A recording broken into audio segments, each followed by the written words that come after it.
Welcome to Take 5, your 5-minute inspirational message from Solid Rock Drogheda. We're taking a tour through the Old Testament. We're seeing how Jesus is on the pages of the Old Testament, book after book after book. We're looking at every single one of the 39 books of the Old Testament, and now we've reached the book of Psalms. Now let me just say straight off that if we were to cover all the references to Jesus in the Psalms, it would take us months. It would take us years probably to cover them in 5-minute teaching sessions. So we're just dipping in and out of the Psalms very, very quickly for the next 2 or 3 days. I want to start with Psalm 22.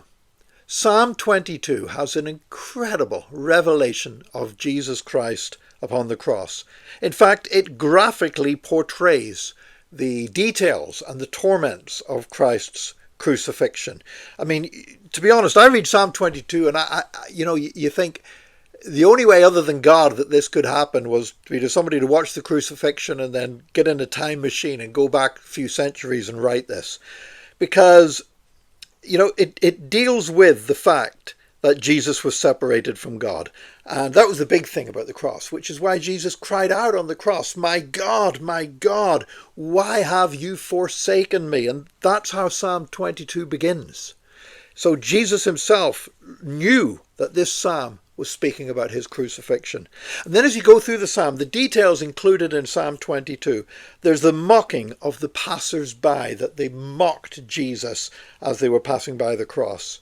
There's the fact that his bones were out of joint. That was one of the crucifixion as a form of punishment, as the Romans did it, hadn't been invented when Psalm 22 was written. But that was one of the key things of crucifixion, is the unnatural position the body was forced into. Bones were dislocated, which was tremendously painful for the person being executed in that way. There was the fact that they had a raging thirst as well. Psalm 22 refers to that. And Jesus, of course, says, I thirst on the cross. There was the fact that his hands and his feet were pierced. There were forms of impaling people upon sharpened sticks, but the nailing by hands and feet, that was something that was not known at the time when the Psalms were written. But it speaks about his hands and feet being pierced. It speaks about his nakedness, because people were crucified naked. I know we see all the pictures of Jesus and the little crucifixes, and he's wearing a little loincloth. That is not historically correct. I can appreciate why people would want to do that, but when they make a representation.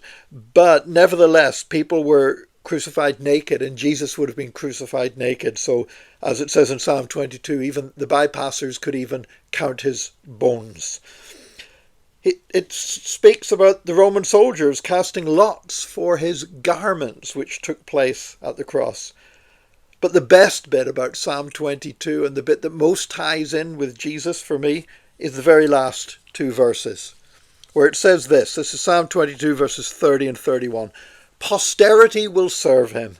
Future generations will be told about the Lord. They will declare his righteousness, declaring to a people yet unborn, he has done it."